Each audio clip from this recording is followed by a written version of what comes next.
Welcome to the 41st episode of the series Decolonizing the Mind.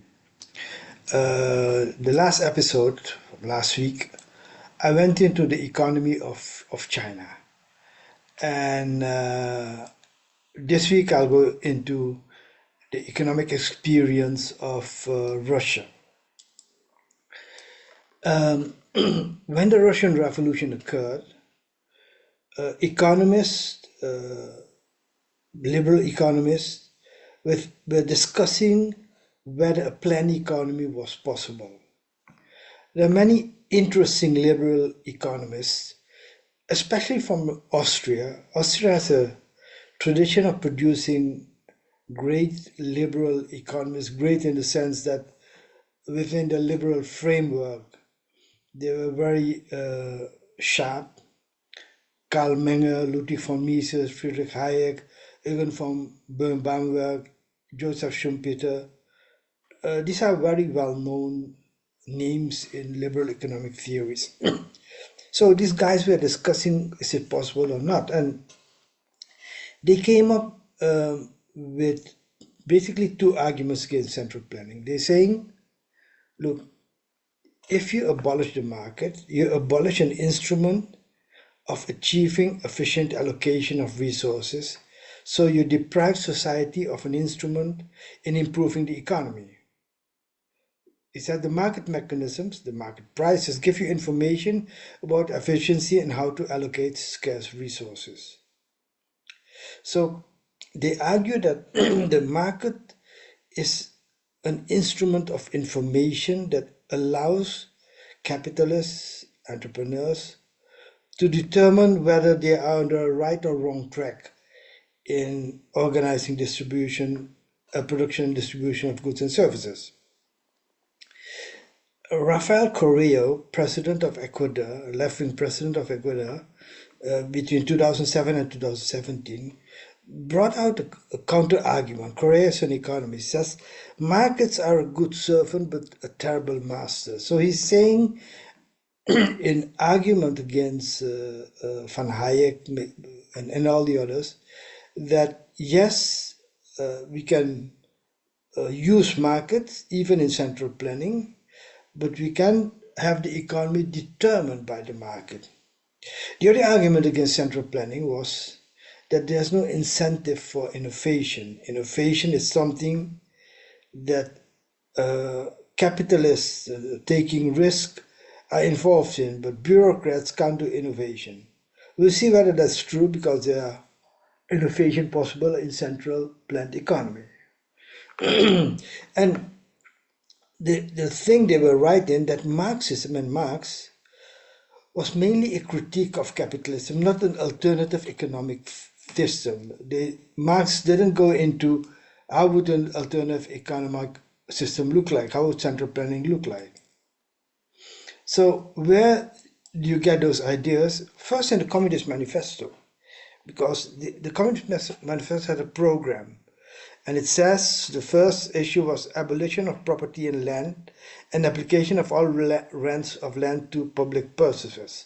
So basically nationalization of land. Heavy progressive and graduated income tax, abolition of all rights of inheritance.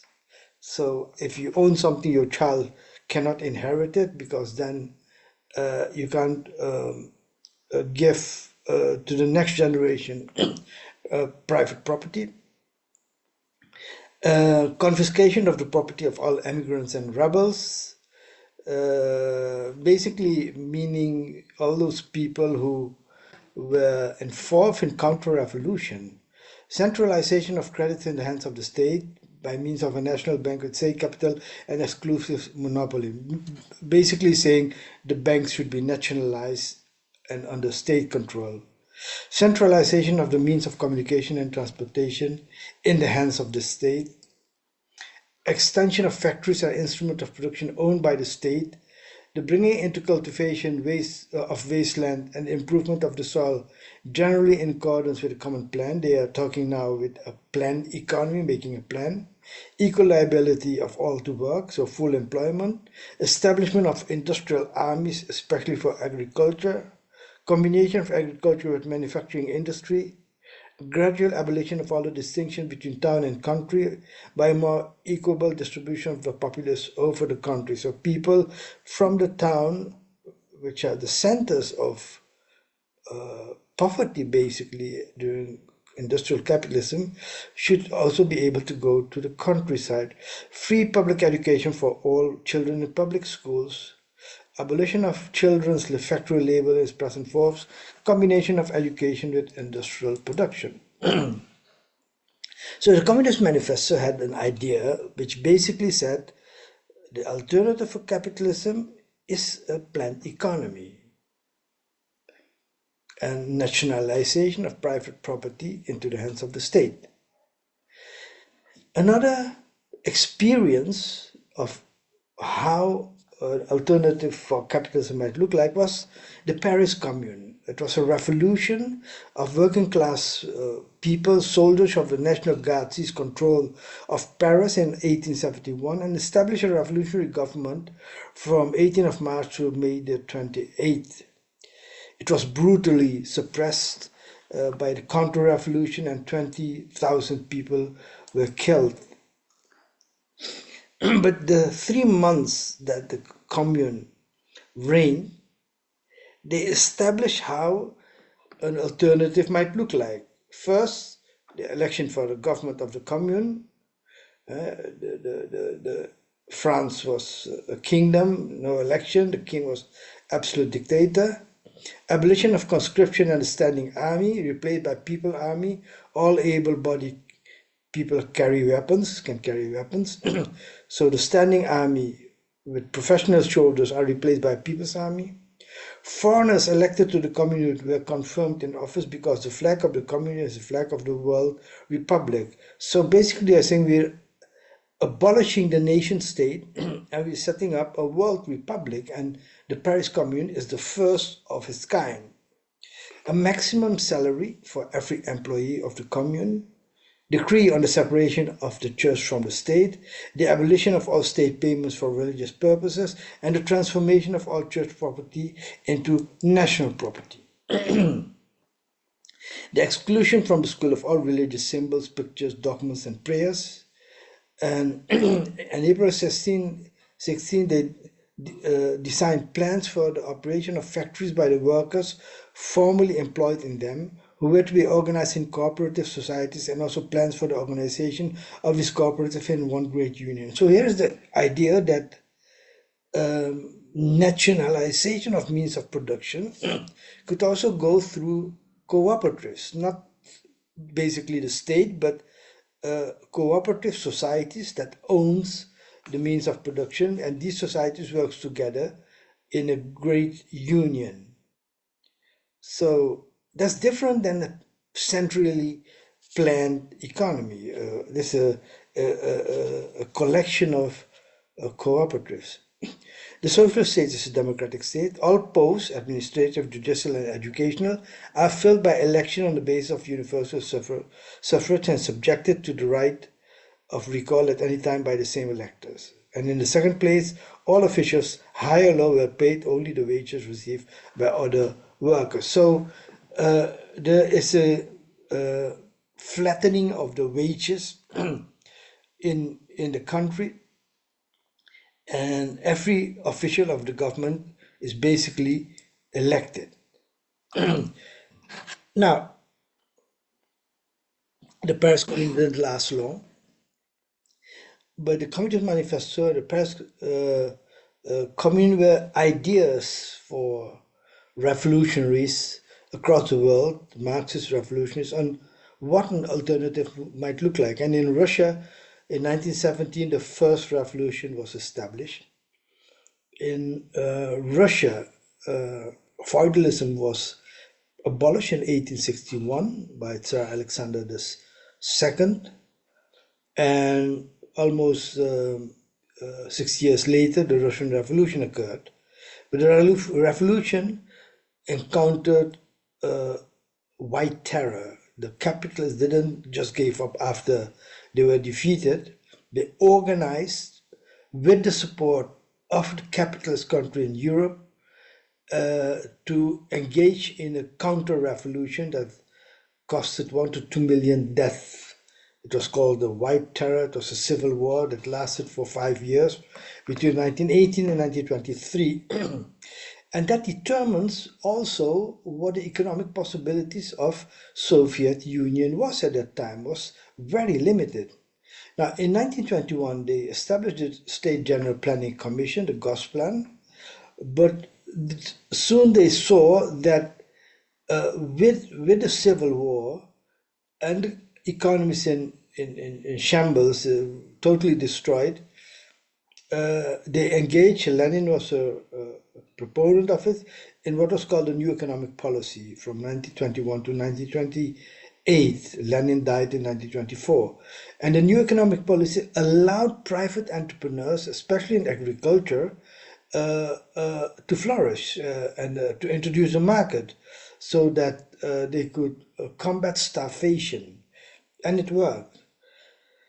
But then in 1929, the first 5-year plan, which had a planning period from 1928 to 1933, basically, was established. Now, the context of economic planning in the Soviet Union, the context was the revolution, which was also a social and cultural revolution. Church weddings were abolished and civil partnership was introduced. Divorce was a matter of choice. Abortion was legalized. Homosexuality was decriminalized and gay marriages were legalized. All of that implied a total liberation of family and sexual relations. Oppressed nationalities in the Russian Empire had the right to set up their own state and even the right to succeed from the Union. The communists saw their revolution at the start of a world revolution that would bring revolutionary governments to power, especially in the highly developed capitalist countries. They established the Communist International, the Third International, in 1919 to coordinate their actions. So the world revolution was very important in the economic concept because the Soviet Union was, in Marx's system, a backward economic country, barely moved out of feudalism. And when the revolution would occur in the highly developed capitalist countries like Germany, the most developed country at the time, capitalist country, they would help the so-called backward countries. And that's why a world revolution is needed. But meanwhile, in 1980, Russia participated in the Soviet Union, basically. Participation in World War I was ended with the Brest-Litov Treaty on March 3rd. And as I mentioned, the White Terror began directly after the October Revolution. The armies, white armies of the reactionary Tsarist forces, supported by the West, started the civil war. And that had an impact on the economy. Now, as I mentioned, the new economic policy of 1921 to 1928 had to deal with a damaged economy. Factory production was halted. Transportation didn't function. A famine in 1921 killed an estimated 5 million people. A lack of food and coal and heating oil drove many workers to the countryside where peasants traded their produce through barter. And now the new economic policy allowed private property, private enterprise, and private profit in socialist Russia with the hope that this would lead to an increase in production, which it did. Lenin died in 1924 and Stalin took over, and in 1928 he abandoned a new economic policy in favor of forced collectivization in agriculture and rapid industrialization. Now, what does central planning mean? It means that the means of productions are in the hand of the state, land, factories. The state is led by the Communist Party.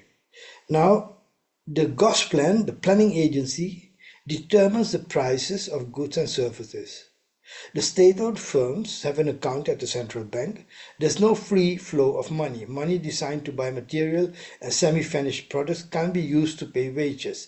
Money for wages can't be used for materials. So a firm got money from the central bank and the money was designated on what it should be done with.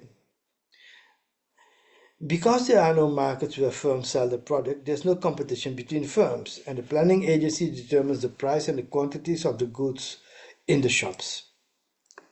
The planning agency decides on where, how, and how much to invest.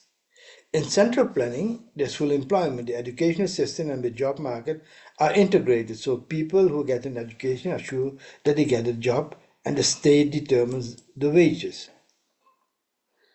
So Soviet Union introduced this. What were the results?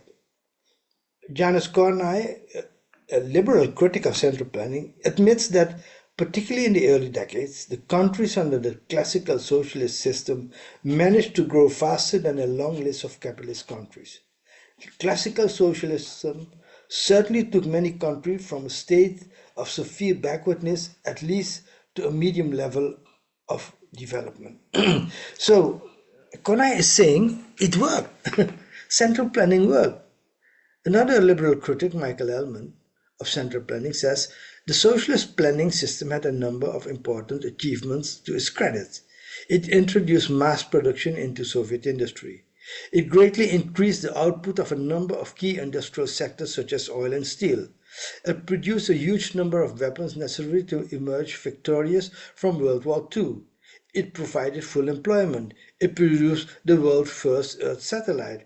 It invested heavily in human capital. Its educational system, except in the social sciences, was good by international standards and produced large numbers of qualified people.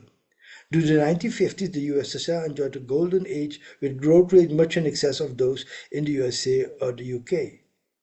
So the practice of central planning tells you that the argument that were used by von Hayek and other Austrian economists that the lack of market would wouldn't enable economic growth in the way market economies would. In fact, what Elman and Connor are saying, no, the production output level was even higher than in capitalist countries. And the question of innovation, well, the educational system of the Soviet Union produced many great scientists, especially in the hard sciences, mathematics, physics, astronomy, etc.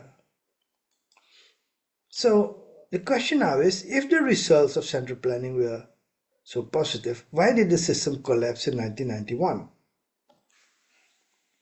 In order to understand that, you have to understand what happened in the last quarter of the 20th century in the Soviet Union. The economic system broke down. Basically, corruption, bureaucracy, the planning agency really didn't function well anymore. It led to long shopping lines, empty store windows, broken down cars, deteriorating living standards, and that was part and parcel of life of an average Soviet citizen in the 80s. And in March 1985, Mikhail Gorbachev was elected as General Secretary of the Communist Party of the Soviet Union. And within the elites, the discussion began, should central planning be abandoned in favor of decentralized management of the economy? Should prices, profit, credits, and other market instruments be introduced into the economy? Should workers' participation in the management of firms be introduced? These are discussions which were going on. Interesting enough, if you see my previous video on China, similar discussions were going on in China before, 1980s already, after the Cultural Revolution, and where Deng Xiaoping discussed the idea of introducing a market economy under the control of the Communist Party, socialism with Chinese characteristics. So Gorbachev introduced the idea of perestroika, of restructuring the economy and society. Now, with perestroika came glasnost. Glasnost is opening up society to public discussion, political participation. Now, glasnost meant that political discussions and reform was now on the agenda.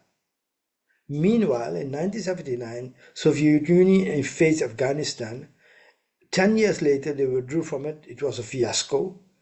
In 1987, the INF Treaty for the elimination of intermediate and short-range missiles with nuclear warheads, um, uh, was set up, and the end of the Cold War was there. But then Gorbachev withdrew support for Cuban and Nicaragua Sandinistas and the support for the liberation movement in Angola and Ethiopia. So you get a right-wing wind blowing in the Soviet Union. In Gorbachev's analysis, much of what happened afterwards uh, uh, and much of what's going on in Russia today has its roots in the Stalin era. And Glasnost opened the door to questioning the whole legacy of the Russian Revolution, including its theoretical foundation, which is Marxism. It started with new revelation from below, from the family of the victims of Stalinism. Gorbachev's family was also a victim of Stalinism, and these people came out with what communism and Stalinism meant for their daily lives. So there's a critique of communism coming up in all sectors of society. In 1987, all kinds of organizations began to rise, independent from the party, that brought important discussion into the public domain. Things like ecology, democratization, political reform. People began to argue for the establishment of political party outside the Communist Party, and a new civilized society arose. On July 1, 1988, a new supreme legislative body called the Congress of the People's Deputies of the Soviet Union was established, and they took on a lot that separates party from the state. A half year later, 9 months later, March 26, 1989, election was held with 45,000 something more candidates, of which 85% were from the Communist Party, 50% not. And the first session of the Congress was televised live, and that is a major issue. And somebody describes the effect of this live debates in the Congress. And he says, as the days went by, speaker after speaker attacked one or another vice of the system.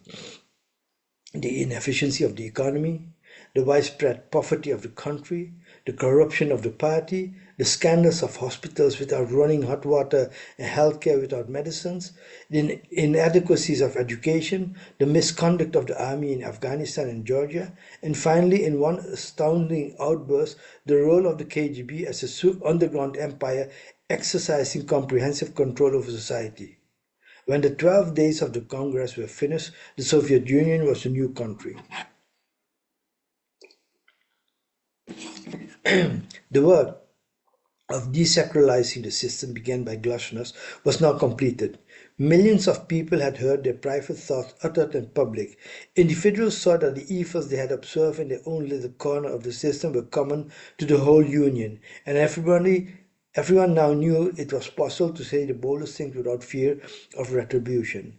So intense was the public interest in the Congress that industrial production dropped 20% during the televised coverage of the proceedings.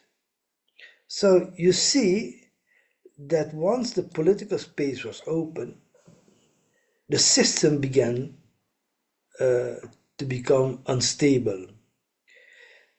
And then, mind you that the Soviet Union was a federal union consisting of 15 Soviet republics: Armenia, Azerbaijan, Belarus, Estonia, Georgia, Kazakhstan, Kyrgyzstan, Latvia, Lithuania, Moldavia, Russia, Tajikistan, Turkmenistan, Ukraine, Uzbekistan.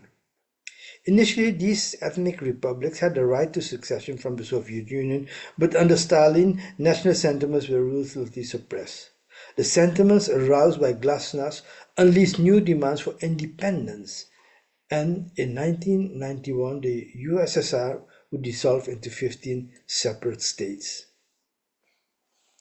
Now, Within the Soviet bloc, an important revolution took place in the German Democratic Republic in East Germany, where on November 9, 1989, thousands of demonstrators brought down the Berlin Wall. The Soviet army, who at previous revolts, like in Czechoslovakia, came in and suppressed those revolts. Here they did nothing. And on March 18, 1990, elections took place in East Germany, allowing every party to compete. The Communists won just 66 of the 400 seats, and on October 3, 1990, East and West Germany were reunited as one state. Now, the first bloc fell. And in 1989, Hungary experienced a popular revolution for change, and the change resulted in free elections in May 1990 that brought conservatives to power and ousted the communists. In November 1999, in Czechoslovakia, popular demonstrations against the communist government began that lasted for 2 weeks and led to the downfall of the government. In June 1990, the first multi-party elections were held and formally dismantled central planning and the one-party system. So you see, economic transformation and political transformation now go hand in hand, which is not the case in China. Now, in the Soviet Union itself, in June 1989, a month after the first session of the Congress, workers in different parts of the country went on strike to protest the economic condition, but soon added political demands, the end of the leading role of the Communist Party. And in the Congress, a group of 250 liberal deputies, led by Boris Yeltsin, formed the caucus with a concrete program, and the leading role of the Communist Party, and introduced a multi-party system, private property, and a market economy. Back to capitalism. Yeltsin had resigned from the party's Politburo in 1987 and had increasingly become a voice for opposition against the party. In 1990, outside Congress, many groups gathered together under the banner of democracy. They formed a coalition to contest the elections in February and March 1990 for the local and regional Soviets, and they won in many major cities. Now, throughout the Soviet Union, they controlled one-third of the seats of the local Soviets. In Moscow, Yeltsin was elected with 90% of the votes. May 29, 1990, Yeltsin is elected as chairman of the Supreme Soviet of the Russian Soviet Federal Socialist Republic, despite the opposition of Gorbachev. On June 12, 1991, Yeltsin wins with 57% of the popular vote in the presidential elections for the Russian Republic, the largest republic of the Soviet Union, with 57% of the votes. He immediately declares Russian sovereignty and limited the application of Soviet laws on Russian territory, in particular the law concerning finance and economy. So already then, the central planning was abolished. In August 18, 1999, a military coup against Yeltsin and Gorbachev failed, and in November 6, Yeltsin issued a decree banning all party activities of the Communist Party on Russian soil. Now, in December, Russia, Ukraine, and Belarus declared that the Soviet Union no longer existed. In December 1991. December 18, Gorbachev resigned, and December 16, the Supreme Soviet officially declared the Soviet Union ceased to exist. What happened then with the economy? It's incredible. The privatization of the Russian economy was a major grab by thieves and thugs, supported by the West. When Yeltsin government freed prices, it unleashed hyperinflation, which instantly impoverished the majority of the population. The introduction of the free market didn't pursue a more efficient economy, it produced relentless economic decline. Privatization enriched only a small number of insiders. The country was being looted and destroyed by new property owners. Perestroika ended in catastroika. Yeltsin barely won the 1996 presidential election. 3 years later, he stepped down as president after a corruption investigation appointed Vladimir Putin as his successor. Now, how was this possible? How did the Soviet Union collapse? Now, any system that doesn't deliver a better life for the people, meaning welfare, well-being, freedom, if the system delivers, people will support it, regardless whether it's capitalist, socialist, Islamic, or whether whatever system it is. But if it doesn't, then human beings who are not animals, who have culture, norms, and values, who don't just live for bread and shelter, and have a motivation to create a better future for themselves and their children, they will rise up against injustice. So the first thing that Putin did, you know, he acknowledged that Russia had gone through a period of decline. He says, for almost three-fourths of our outgoing century, Russia lived under the sign of the implementation of the communist doctrine. It would be a mistake not to see and even more so to deny the unquestionable achievements of those times. But it would be an even bigger mistake not to realize the outrageous price our country and its people had to pay for that Bolshevik experiment. What is more, it would be a mistake not to understand its historical futility. Communism and the power of the Soviets didn't make Russia a prosperous country with a dynamically developing society and free people. Communism vividly demonstrated its ineptitude for sound self-development, dooming our country to a steady lag behind economically advanced countries. It was a road to a bland alley, which is far away from the mainstream of civilization. His economic philosophy of Putin is this: the Russian state must be an efficient coordinator of the country's economic and social factors that balance out their interests, optimizes the aims and parameters of social development, and creates conditions and mechanisms for their attainment. The state must be there where it's needed and as it is needed. Freedom for capitalists must be there when it's needed and as is required. So, what's the role of capitalists now? Putin addressed the system after the Ukraine invasion, where the West boycotted the Russians and even the Russians capitalists living abroad and who saw their capital, which they stole basically in Russia, investing in Western countries. Putin says the image of the West as a safe haven for capital was a mirage. Those who failed to understand this in time, who saw Russia only as a source of income and planned to live mostly abroad, has lost a lot. They just got robbed there and saw even their legitimate money taken away. And he says now, we offer our Russian entrepreneurs another option. Stay with your motherland, work for your compatriots, not only to open new businesses, but also to change life around you in cities, towns, and throughout your country. We have quite a few business people like this, real fighters in our business community, and we associate the future of our business with them. Everyone must know that the source of the prosperity and the future can only be here in the native country, Russia.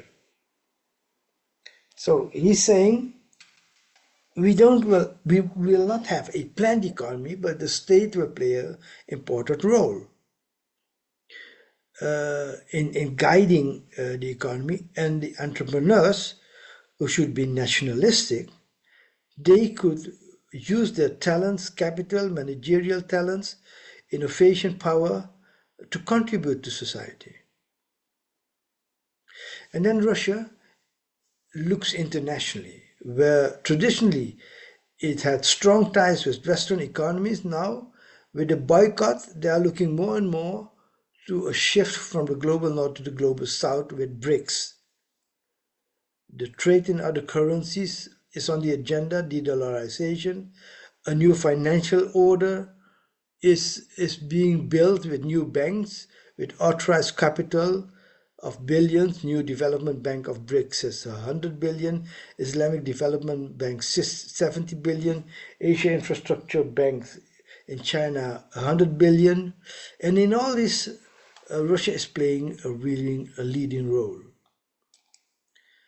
Now, under Putin, when Putin came to power, And if you look at the years in which Putin came to power, which is in 1990, which is more than 20, almost 25, no, 25 years ago.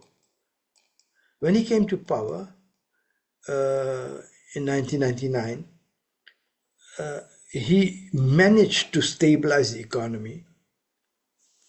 And if you look at the GDP, it had a quite good growth from 1 trillion to 5 trillion, about a growth with 328%. In the same period, you know, the economy of the United States grew from 6 trillion to 25 trillion. Obviously, the growth in China and India were much larger. The per capita income of Russia is higher than China and India, 34,000 per person, China 21, India 8, the United States 70,000, 76,000. Only the population has shrinked a bit with 3% in that period. So under Putin, Russia has done well. So the central planned economy was initially an advantage for Russia, but because of bureaucratization, of corruption, of wrong policies by the party, they couldn't deliver. And if they and once they couldn't deliver, it created enormous problems. You could read more about this in my book in chapter 9 on decolonizing economic theory. If you want to support this channel, subscribe to it, share it with friends, families, and colleagues, and encourage them to subscribe. Get involved in discussion groups, and if you want to make a donation, look at sandohira.com how to do that. And I'll see you at the next episode.